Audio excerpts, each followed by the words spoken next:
Hello and welcome to this Let's Play of Ultima 5, Warriors of Destiny. You have no idea how hard this was to get Fraps running for this. If I hadn't grown up with DOS when I was a kid, then I'd be fucked. And, you know. So, let's see. Yeah, okay. This is just gonna be a short thing, just doing the introduction, seeing how the controls work, and all that. Let's look at this introduction. Oh, text. The summoning. From nowhere, smoky wisps of cloud begin to form in the clear moonlight sky. In a few short moments, the sky is filled with dark, ominous clouds that completely block the moon's pale light. Your bedroom is bathed in a quiet darkness as you lie sleeping lightly. The big problem is, of getting this to run with Fraps is that the GOG.com, that's where I got this game from, and for some reason it just wouldn't like Fraps. I had to run it manually from the DOS box. Well, still more. Something rouses you and your eyes open sleepily to be met by a soft blue glow. Reflecting from the wall, slowly you turn your head until you can see the source of the light. You take a quick breath as you see that light is emanating from a shimmering circle suspended over your bed. That's the symbol for the virtues, right? As you look at the light, a darkening begins to appear in its center. The darkening gradually materializes into a form you suddenly recognize. It's a symbol of the Codex of Ultimate Wisdom. Oh yeah, that was on the Codex of Ultimate Wisdom, or whatever. The last time you saw such as this was beyond the circle stones in the nearby woods. That prior occasion marked the quest that forever changed the course of your life. You stare as the light begins to diminish, and finally wink out. Something falls softly onto the bed. Reaching out, you turn on the light. At your bedside, there lying before you is an amulet. You hesitantly reach for it, gripping it tightly in your hand. Your finger automatically traces over the familiar etching on its surface. Finally, a sign from Britannia. It has to be. It could be nothing else. Jumping from the bed, you hastily pull on some clothes.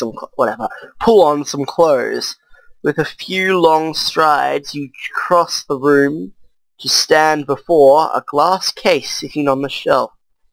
Visible beneath the glass, resting upon a velvet cloth, is the Ankh, symbol of your avatarhood. Reverently, you open the glass case and remove it. If what you think is happening is truly happening, then you may have need of this. You open the door of your bedroom and step out, hesitating, one hand on the door. Doing this really late. Whatever. Just doing the introduction. Took so long just to get Fraps running with this. You look back wondering if you'll ever return. Shaking your head at these thoughts, you pull the door closed and leave the house. With the aid of an occasional moonbeam piercing the dark cloud cover, you head for the circle of stones near the willow tree in the nearby woods. Strange shadows cast by the moonlight filter down through the treetops. As thoughts of the past race through your mind, your attention is returned to the prints you see Just ahead, the circle of stones. Often had you come here and sat for hours at a time, hoping to once again see the shimmering blue door that will allow you to return to Britannia. To those whose friendship had come to mean so much, but never had the blue door reappeared, less frequently you came, until finally, sadly, you gave up altogether.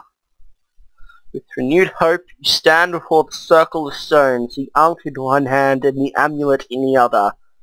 Minutes slip by and nothing happens. Impatience turns to anxiety. The gate must open. The mystical arrival of the amulet could mean nothing else.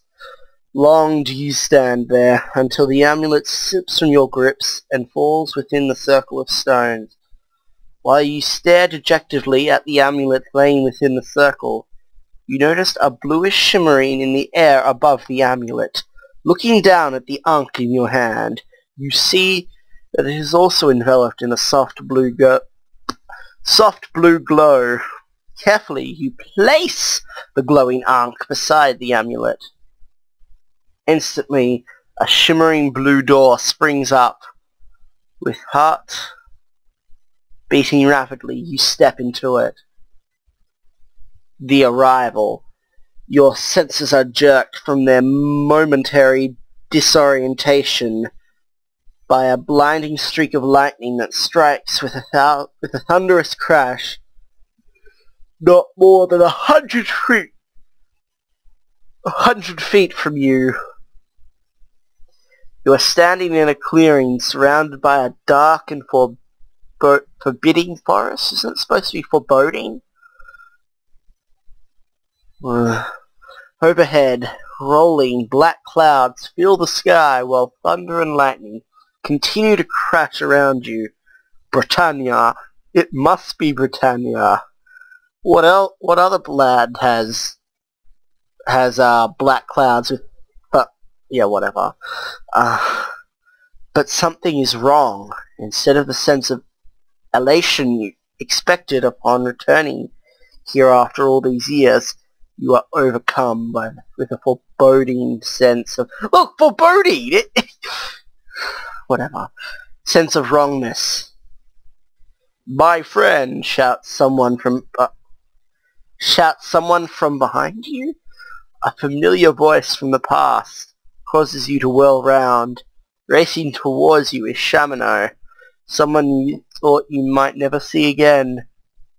Strongly grasping your hand, he explains, we were afraid the summoning would fail. 'Tis nigh impossible to use any magic without invoking intervention from Blackthorn. Oh, Blackthorn. Okay. Let us not tarry, for the summoning has surely not gone unnoticed. Ooh. Trusting your friend's judgment, you hold your many questions until a safer time. Hastily you retrieve the amulet and ankh that lie at your feet.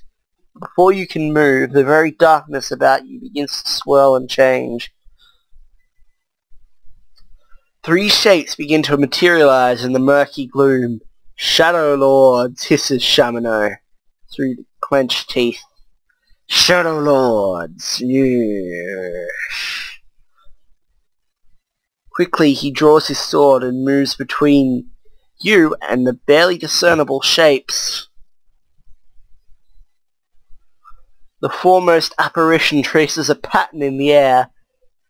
With a wispy forefinger, an ebony black arrow solidifies before it and hangs suspended for a moment. Then, with a flick of its hand, the Shadow Lord casts the glowing bolt at Shamino. The arrow strikes him full in the chest, dropping, not according to this... whatever. Drops his sword and sinks to the ground, lines of pain and something worse etched in his face. The dark forms close in around you. At your feet, Shamino's body convulses in pain, but not a sound escapes his lips. Without warning, the amulet, tightly gripped in your hand, emits a bright blue glow. Upon seeing the amulet, the Shadow Lords shrink back. The wispy darkness starts to swirl and fade back into the inky darkness from whence they came. Shamino lies upon the ground, body twisted in agony, the dark arrow protruding from his chest. A normal arrow could not cause such pain. Well, yeah, the Shadow Lords did kind of summon it. It must be the evil enchantment from which it was created, yeah. Realizing it must be removed, you jerk the arrow from Shamino's body and hurl it with all your might. The air about the arrow, crackles as it flies into the darkness. Shamino's body relaxes. Inspecting the bloody wound, you notice it's already beginning to fester from the foulness from which the bolt was conjured. We will find the aid of Iolo's. It is but a short walk to the east, Shamino mutters. With a grim determination, you help Shamino to his feet and half carry him out of the clearing and eastward through the forest. Within a short time, the soothing sounds of a lute being masterfully played can be heard through the forest ahead. Rounding a bend in the path, you see a dim light from a small hut nestled among the trees.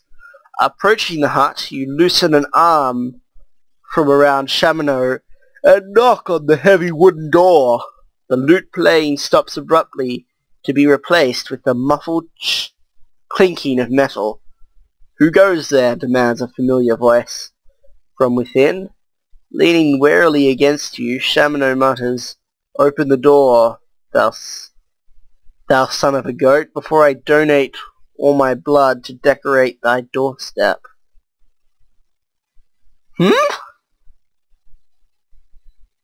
Oh, okay, yeah. Let me in before I bleed out. The door jerks open to reveal a familiar form of Iolo standing framed within the doorway. Reaching out to help Shamino, Iolo turns to you with a grimace. "My friend, thou art a sight for sore eyes." I see that Shamino, as usual, has been unable to stay out of trouble. These casual remarks cannot mask his deep concern. Yeah, I was just about to say he was being a bit of an asshole. To mask his deep concern as he helps Shamino to a bed and carefully tends to his wound. After seeing to Shamino, Iolo fills 2 mugs with a foaming broth and beckons you to a coarse wooden table next to the warm hearth. I think that's pronounced hearth. The E is silent for some reason. "'Tis good to see thee after these many long years, my friend. It seems thy summoning didst not go unnoticed. From the looks of Shamino's wound, I'd say that thou dost know of the Shadow Lords." Whatever. It's supposed to be role-playing. Who cares if the language is complete? You recount to Iolo the events of your arrival. Your patience giving out, a flood of questions erupts from you. "Slowly, my friend," Iolo smiles. "Make thyself at ease, and I will tell thee of the bitter events that have brought us to these dark times. Not long after thy departure, Lord British and the most prominent wizards of Britannia gathered at his castle and called a meeting of the Great Council." I thought that said the Garrett Council.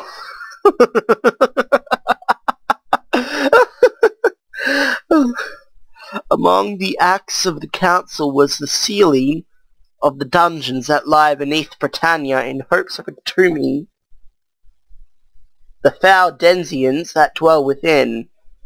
I've only ever read that word. I don't know if I'm pronouncing that correctly. Denizens? Denizens, maybe? Yeah, denizens sounds better. Some creatures still manage to escape, but their eyes are unaccustomed to the light. They rarely roam the countryside by day, but wary must be the traveller by night. Another act of the Great Council, and by far the most difficult, was to raise the Codex from the depths of the abyss, and the influx of the combined magical power of the Great Council disrupted the very bowels of Britannia. Where once was the abyss, now stands an immense mountain, created from the molten lava that spewed forth.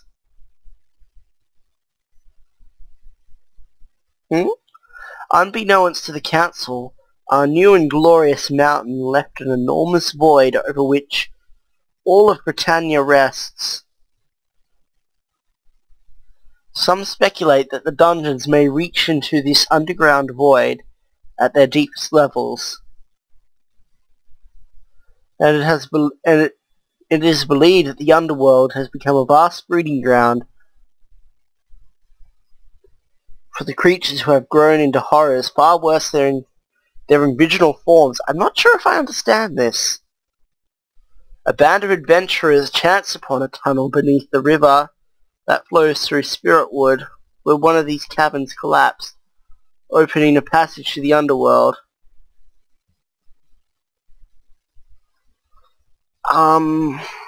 They returned, weary and bewildered, with the tales of creatures that mount the dark air and others that shake the ground. Lord British was intrigued by these tales and gathered an entourage of stalwart fighters to accompany him into the underworld. But his party was overwhelmed by a tremendous number and power of these creatures. Though they fought valiantly, of course that's what we say, we don't know.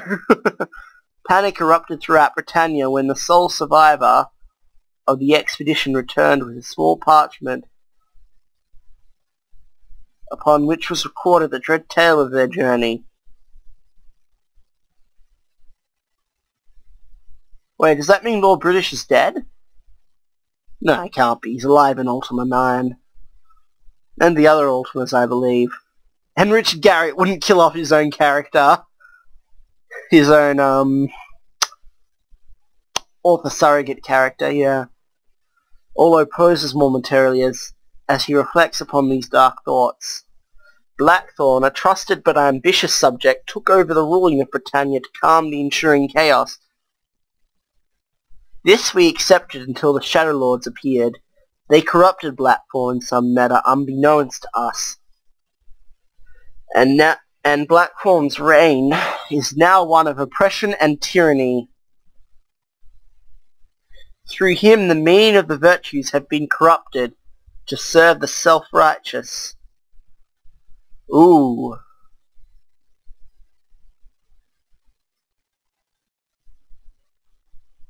God, I hate self-righteous people so much. Shamano, myself, and others thou hast known have been declared outlaws by Blackthorn's regime, and must skulk about as common criminals. We keep distance between ourselves, so that we canst not be rounded up in one fell swoop. But this cannot go on forever. Blackthorn and those hellish Shadow Lords are bleeding Britannia. Ooh, must be restored to Lord British if he still lives. Well, yeah, like I said, of course he still lives. He's Richard Garriott's character. He's probably going to come back in the most awesome way possible. The gravity of the matter compelled us to risk a meeting. We arrived at the only possible answer, to attempt to summon thee, my friend, to aid us in our quest to discover the fate of Lord British. The risk was great. For no use of strong magical power goes unnoticed by the Shadow Lords. But we felt there was no other choice. Shaking off the gloom of his tail, a jovial glint returns to Iolo's eye. He nods in Shamano's direction and says, "But since thou art here, my friend, and hath naught else to do, I'm sure, what say thee, oh my god, this is getting hard to read. Hath naught else to do, I'm sure. What say thee we nursemaid this poor excuse for an adventure back to some semblance of health." Then embark upon our quest. If life still breathes within Lord British, we shall restore him as the rightful ruler of Britannia. Oh. I guess create a new character? Or should I end it here? Now let's create a new character, and what shall I be known as? Marquis Forneus.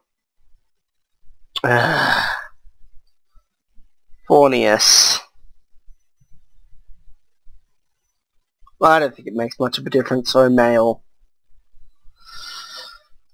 Far from your mind, while strolling through the nearby woods, is the rumor of a mysterious... Oh, it's the gypsy thing. Oh, it's the, character creation thing that some claim to have seen. But then you see the colourful wagon sitting in the valley below. Strangely, you find yourself drawn to the wagon. As you approach, a woman's voice from inside says, "Enter, O seeker." Upon entering, you find an old gypsy sitting in a curtained room. In front of her is a table upon which sit 2 incense bowls. The ancient gypsy smiles as she says, "We have been waiting for such a long time.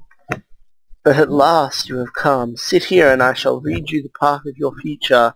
She throws some powder into the bowls that causes thick blue smoke to boil upwards from them. Staring into the smoke, she says, "Let us begin the casting." Oh. Yep. So I'm going to try to answer these as truthfully as I can. But I don't know. Should I do what I think I would do, or what I think I should do?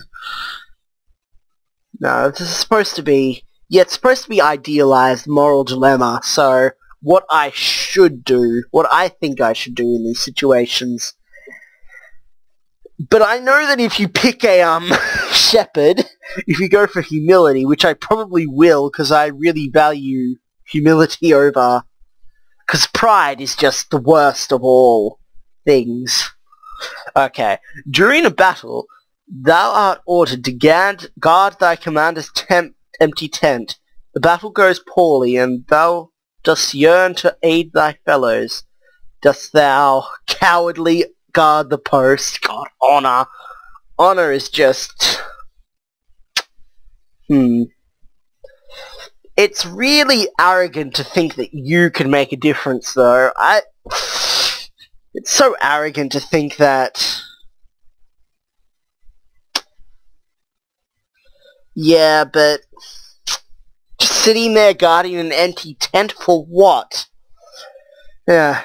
Valiantly I'll enter the battle to aid thy companions. Thou hast to... Oh, this one.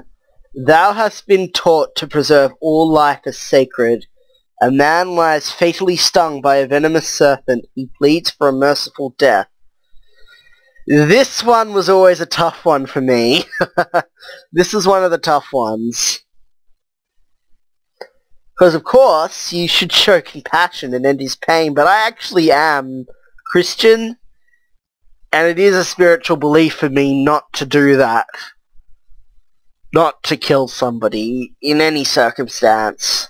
So heed thy spiritual beliefs and refuse. That is what I do. It's kind of... Yeah. Thy lord mistakenly believes he slew a dragon.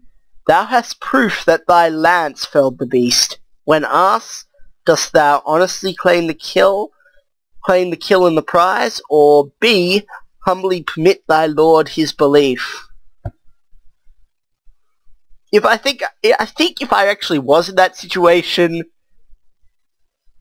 I would just honestly claim that I killed it, just because, you know, not out of honesty, but because, yeah, but I think the right thing to do is humbly, because I don't think honesty is that important compared to everything else.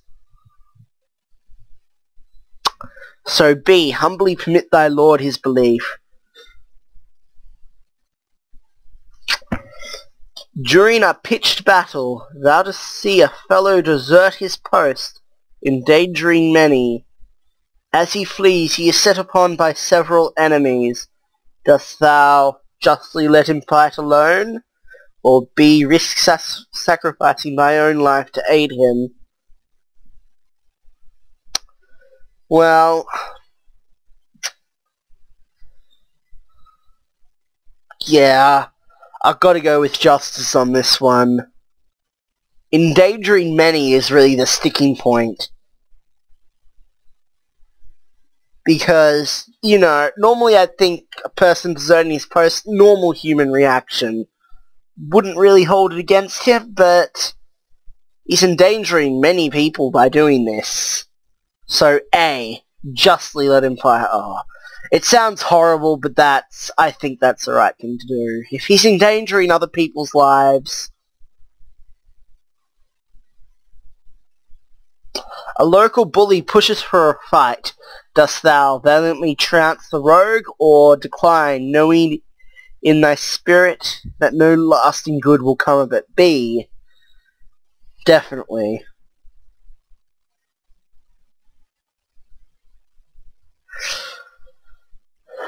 Unwitnessed, thou hast slain a great dragon in self-defense. A poor warrior claims the offered reward.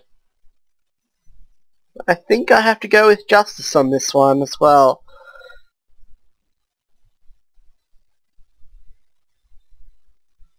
Because that guy's lying. He doesn't deserve it. Don't care how poor he is. As bad as that might sound, he really doesn't deserve it. I'm sounding a bit self-righteous myself now, aren't I? Oh well, whatever. Justly step forward and claim the reward. But you know, then I could give the reward to charity and it's karmatically even. Or whatever. Thou dost believe that virtue resides in all people. Well, yes, it does. Thou dost see a rogue steal from thy ward. Dost thou call him to justice, or perfectly try to sway him back to the spiritual path of good? Tough one. Actually, again.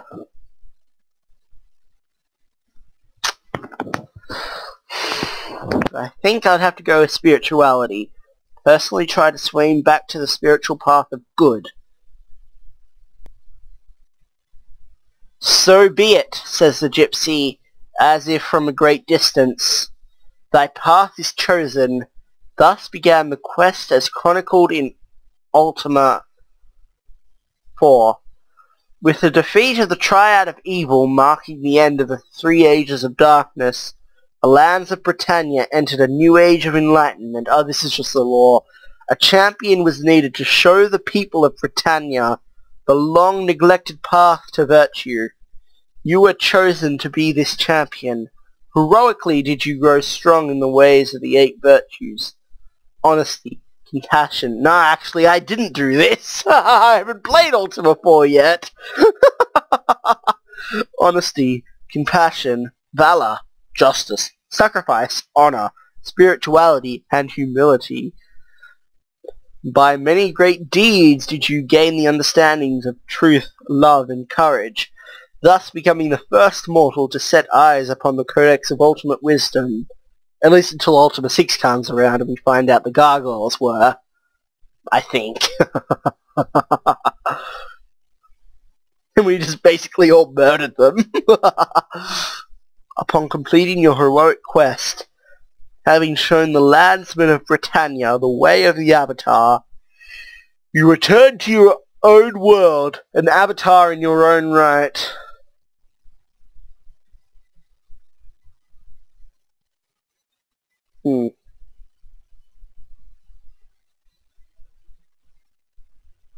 Okay. Think I might... Ooh. Oh, that's pretty cool.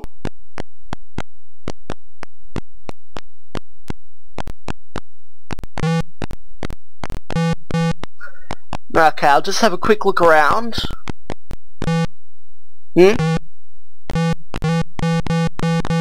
What the hell? Aw. What? Can I open this door? Just... What? Oh. Search. Oh, okay. I think I see how this...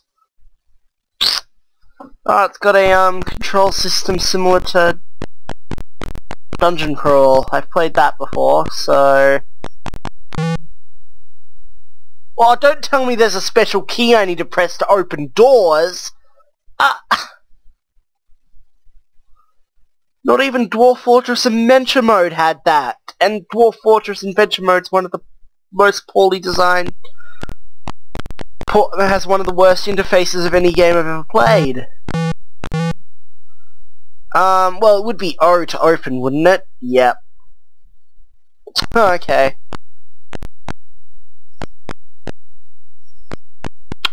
Okay. Ooh, where am I going? Oh, yes, I do wish to leave. Huh. Oh. What is this? This is a grave?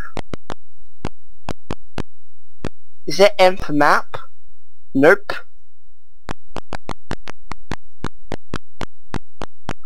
Where am I going? Well, I guess I should just explore for a little bit. Maybe I'll die and then... Oh, is there a save function in this game? No. Press the escape does nothing. Somehow I don't think hugging the coast will be very good. Maybe I've got to find a road of some sort.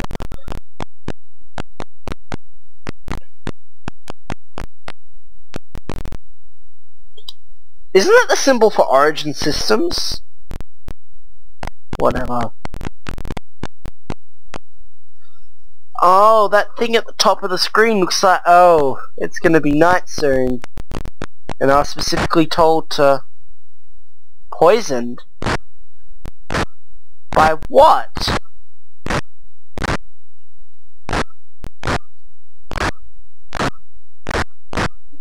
I'm losing health. And what's this thing that's following me? Oh, okay. Oh. So it's A for attack. Oh, I see how this works. I've played a few things... What? Oh, okay. No, Shamano's dead already.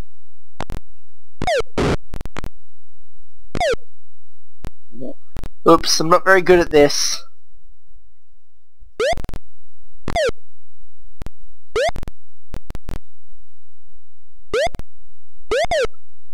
Well, what's going on? Oh, I keep missing, okay.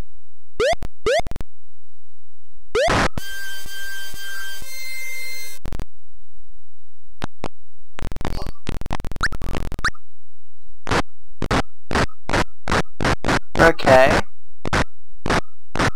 Where the hell do I go? Oh, a bridge, that looks like good.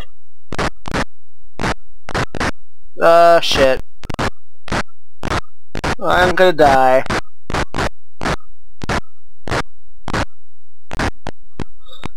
Well,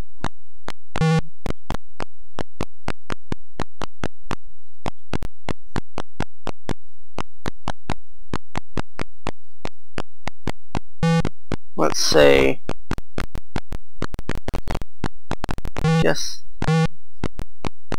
Guess I better just hug the coast. Not again. Is that like a marsh? Is that like in Ultima 9 where you walk into the swamp water and you get poisoned? Presumably from... Is there any way to cure the potion? Oh.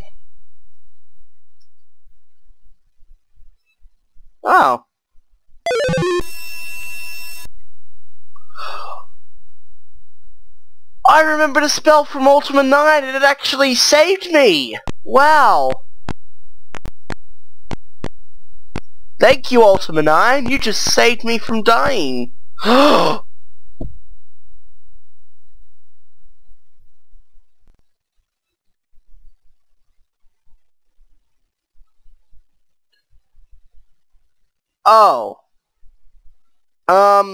It's ginseng and garlic, right?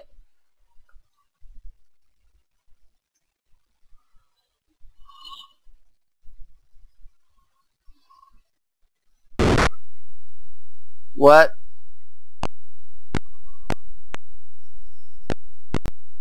Ultima 9, you failed me.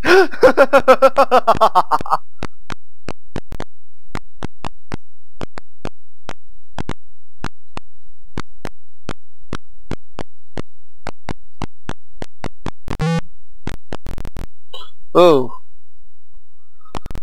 Well.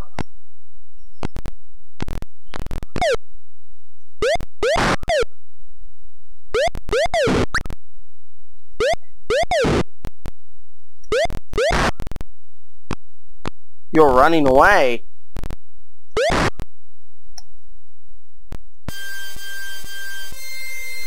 Doo-doo. Oh, this is kind of compelling, I guess. It's not bad.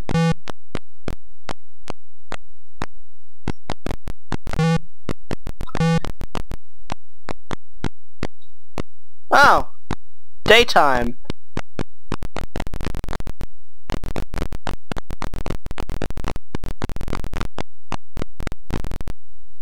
What are those things?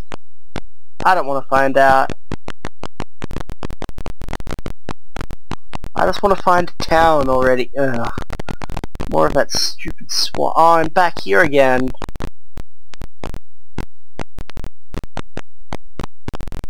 What are these things? Are they giant bats? What? Is that giant octopus? A road! Oh, thank God.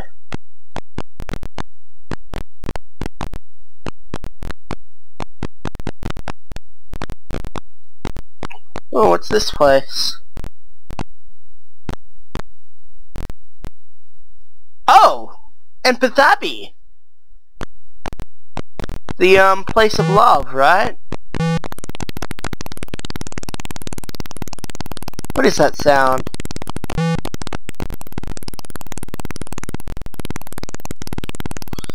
Oh no. No, not these kind of games. Oh, I've never played one of these kind of games before. I've only heard them from, like, like legends. Like the prehistoric legends. I cannot help thee. This is Empathabi! How can you not? Oh, whatever.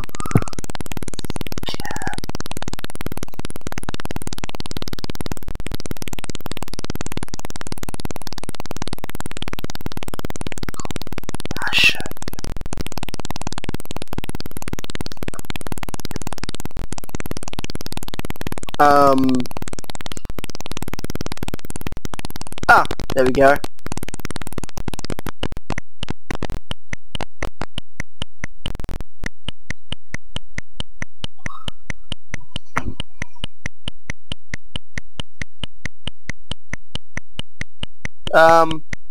What's wrong?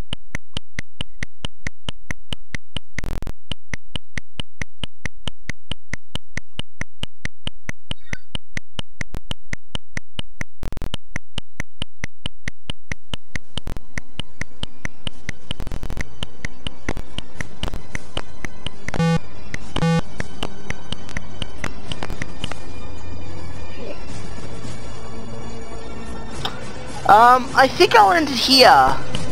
I'll try to figure out a bit of the controls off screen, but basically I'll stop it here. I somehow ended up in Empress Abbey. I'm probably going to need the Candle of Love at some point, seeing it's such a significant item. So far, yeah, this game's alright. It definitely has the potential to become amazing. I can see that. So maybe it will, you know, turn me into an Ultima 9 hater like the rest of you Ultima fans. We'll see. But I still like Ultima 9. So, yeah, bye for now.